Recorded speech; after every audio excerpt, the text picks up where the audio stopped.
Welcome back to the channel, everybody. If you own or work for an online business, you're constantly thinking about your customer's life cycle and thinking about ways to extend your customer's life cycle. So here on this channel, I've already shown you some techniques on how to infer a customer's average life cycle, but I have yet another one to share with you. One creative yet great way to infer a customer's life cycle is by looking at installs and looking at the number of logins per install by days since install and doing it cumulatively. As you can see in the analysis behind me, once the curve starts to flatline, that means that a customer has stopped logging in, but their days since install is still increasing or expanding. That marks the point where the customer has churned out of your mobile game or online business and thus completing their life cycle. So in this demo business behind me, you can see that the average life cycle is about 50 to 60 login days, right at the point where the curve begins to flatline. So why does this curve flatline? What is going on mathematically? Well, what's happening is days since install, or the x-axis, is increasing, and it continues to increase no matter what, regardless of customer activity with your mobile game or online business. The flatlining occurs because the x-axis, the days since install, is still increasing, but the cumulative or number of logins per install stays the same because it's cumulative. So that's what's causing the flatlining, and the flatlining behavior is what indicates that a customer has completed their life cycle with your business. And again, in this demo business behind me, this customer's, or the average customer's life cycle is about 60 logins, 60 login days for this demo business. That's when the flatlining begins to occur. So I'm going to show you how to recreate this exact same analysis in MySQL, so let's head over there now.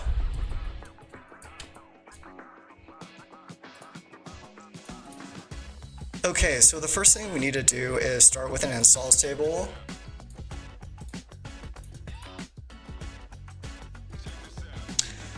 And here are just customers and their install dates. The first thing we need to do is just select the very first install instance per customer. So we'll do customer ID,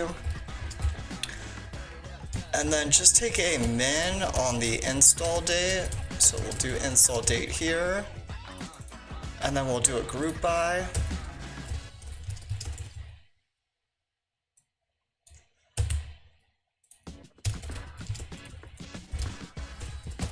And let me show you that this worked.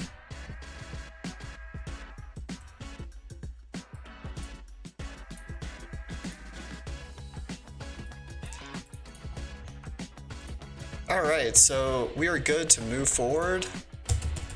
We can call this subselect installs.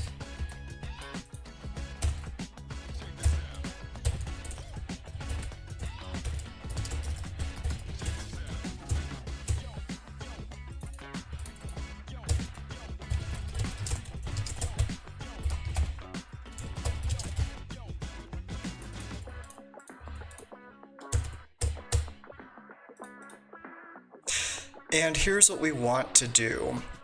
So in the analysis that we looked at, those are actually installs that have monetized with that demo business.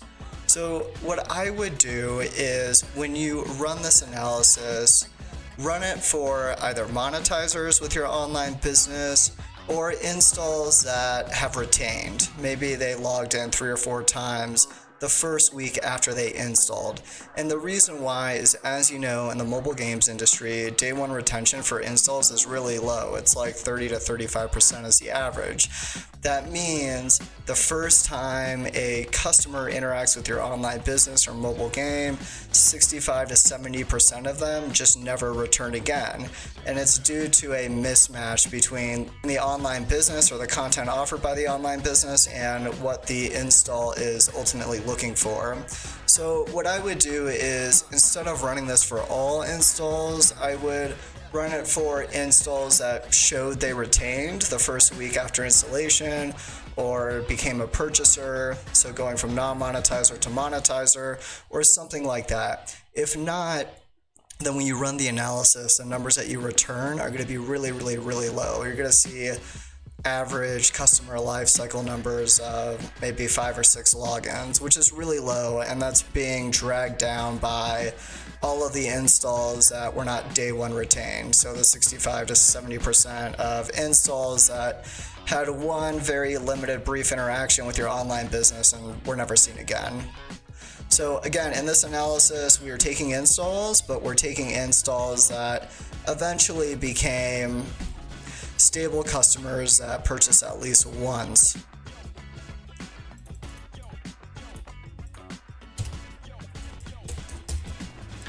So in order to do that, let's go to our revenue table.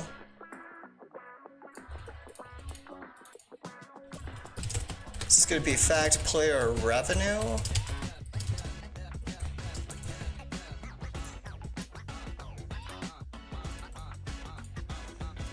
And from these revenue transactions, we just want a distinct list of monetizers.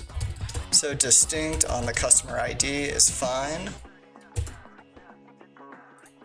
We can call this monetizers.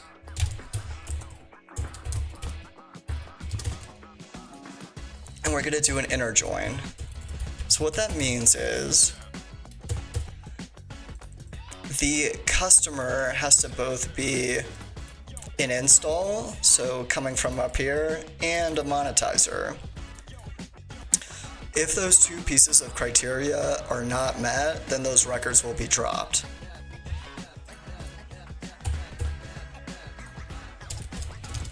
We'll do on installs.customerID equals monetizers.customerID.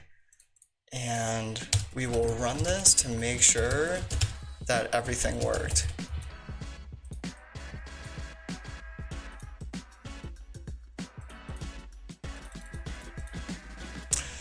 Okay, the next thing we need to do is we are looking at installs, and we're looking at installs that monetize sometime after their installation date, either the day they installed or at some future date.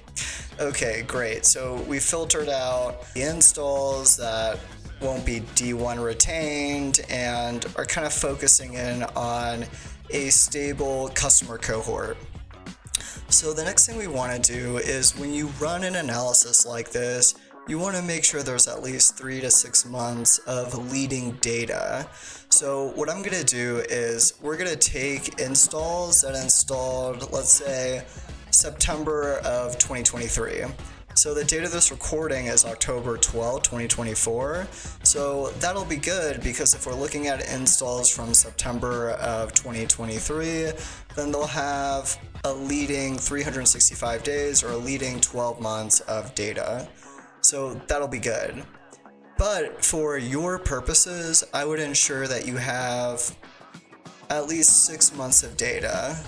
So that'll be good, because you'll be able to see the curve flatline maybe 60 days into the future, 90 days into the future. So that would be my recommendation there.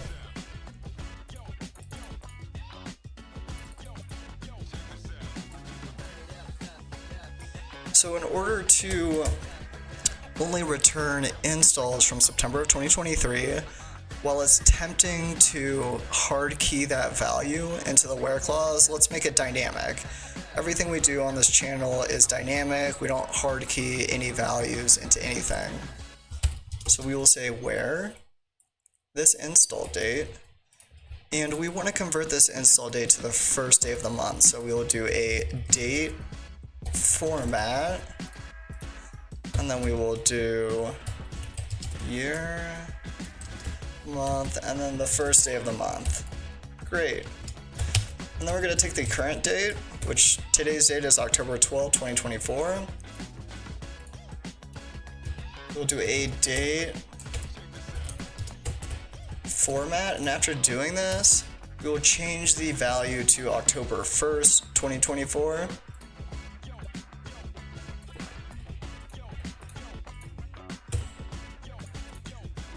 And then we want to go back 13 months,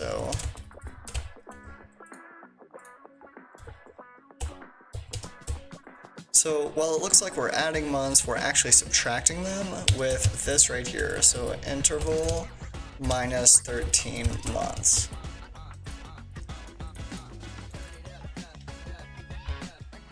And I will show you this worked because it's only going to bring back installs from September 2023.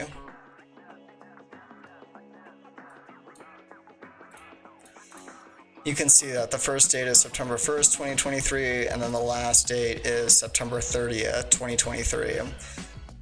And again, not only that, but we're ensuring through this inner join, we are ensuring that these installs also eventually became monetizers or purchasers.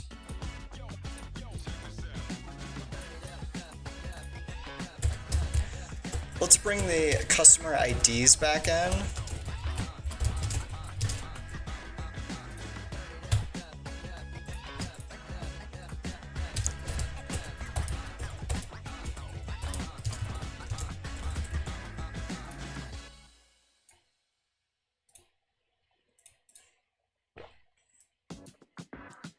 Okay, so here we are, we have each customer with their install date.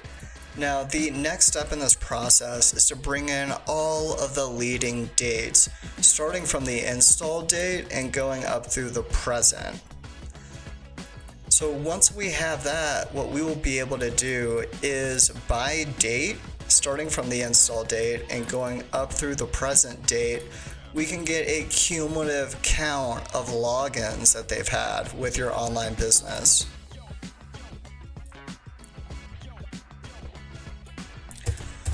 So we've got a table of dates that we're going to be joining to bring across those leading dates. It's called dim date.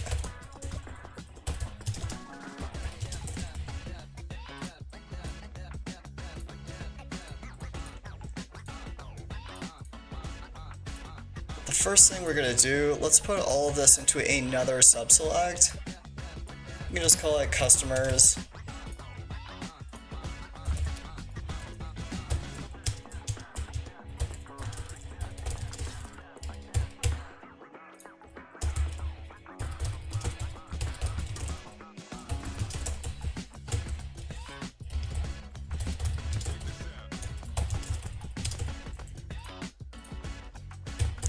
Okay, so let's join over to that date table. Do a left join over to this date table, call it dates on. Let's make the date where the date is greater than or equal to the install date. Now, this join is going to expand the size of our table. It's going to create more records because it's bringing across any dates that are greater than or equal to the install date. So what it will do is for each unique customer and their install date, it's going to expand that one unique record or row into many rows where the only value that's changing is the date value from table 2. And what that will do, again, is bring across dates starting from the install date and going through the present date.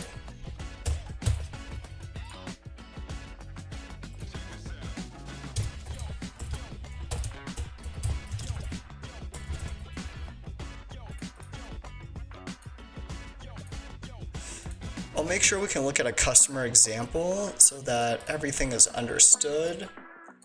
So let's do this, where customers.customer ID equals, we can take that 6346 14,9,350.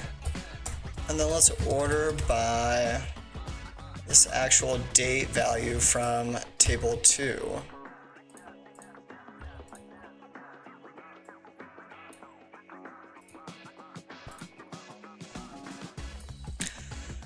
So before the join, this just used to be a unique record.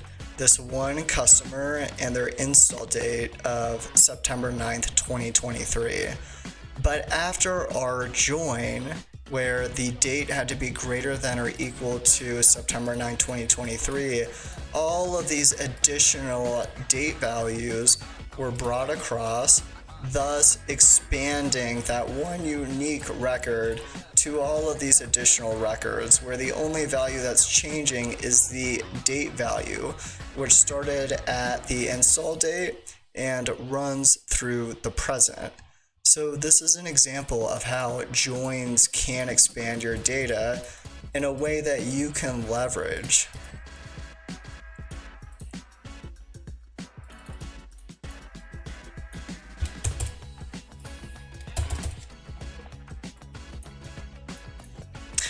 Okay, so why do this? Why go through the trouble of expanding that one record into multiple records?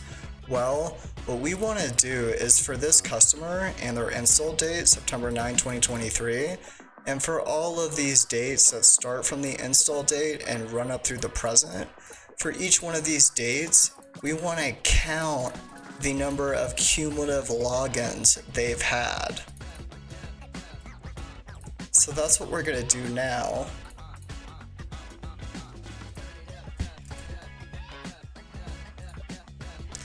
Call this subselect guess.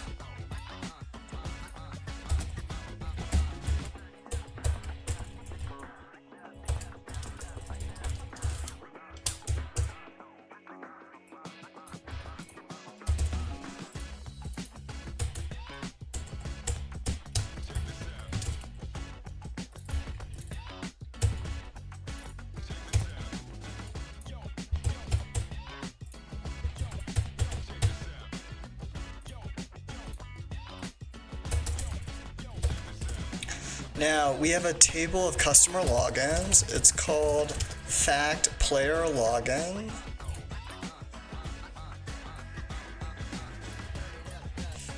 And I will show you a few records from this table.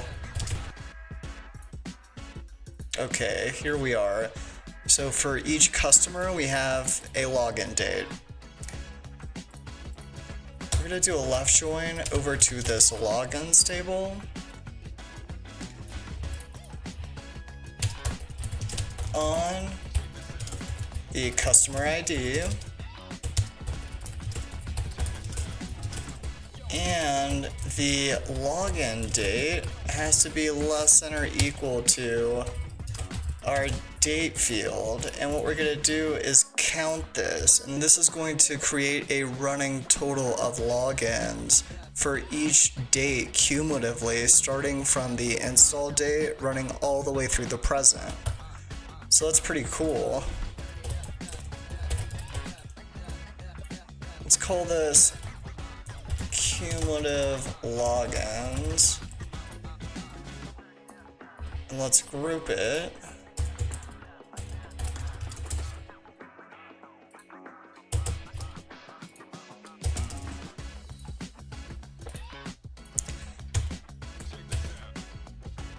And then for our final move, we're going to aggregate this data.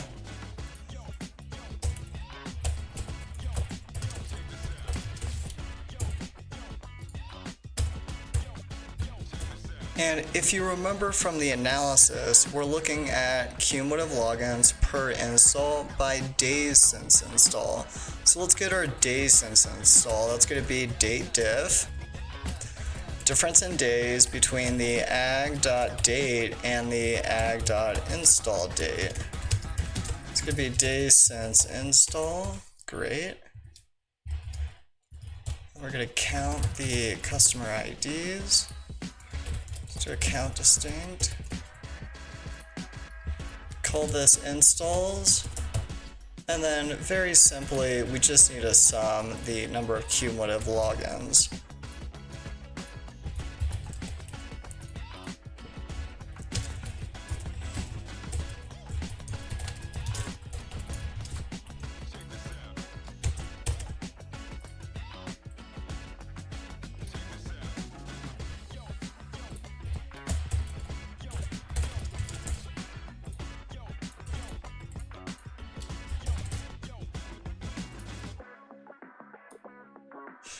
And now let's run our query.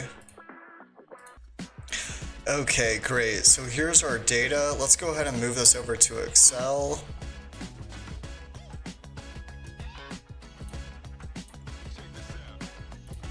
Let's turn this day since install field or column into a string so that we can chart it on the x-axis. I'm just going to do a quick concatenation.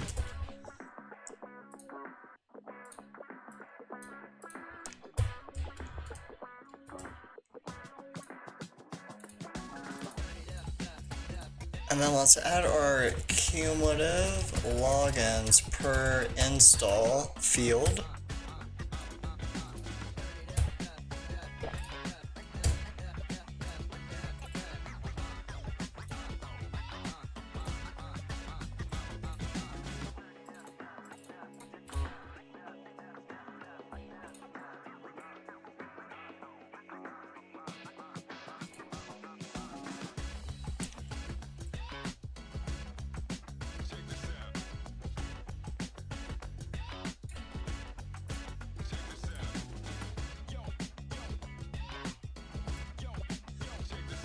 Okay, here we are. So there are many different ways and techniques to calculate or infer a customer's average life cycle or lifespan with your business. This is just one of them that I like because it's creative and kind of cool. But the most important thing to remember with this and how it works is you're charting the cumulative number of logins per install by days since install. So one of these metrics, days since install, is always incrementing. It's always going up. Whether someone installed yesterday or 11 years ago, that value is always going to be incrementing, and one more day will be added when we wake up tomorrow. However, any cumulative metric like cumulative logins per install is a metric that can only stay the same or go up. So right at the moment in this analysis and this chart where the curve flatlines is basically where a customer's average life cycle is. And in this instance, it's about 60 logins. I hope you found the tutorial today useful. Please continue to like and subscribe. Thank you very much. Have a great day.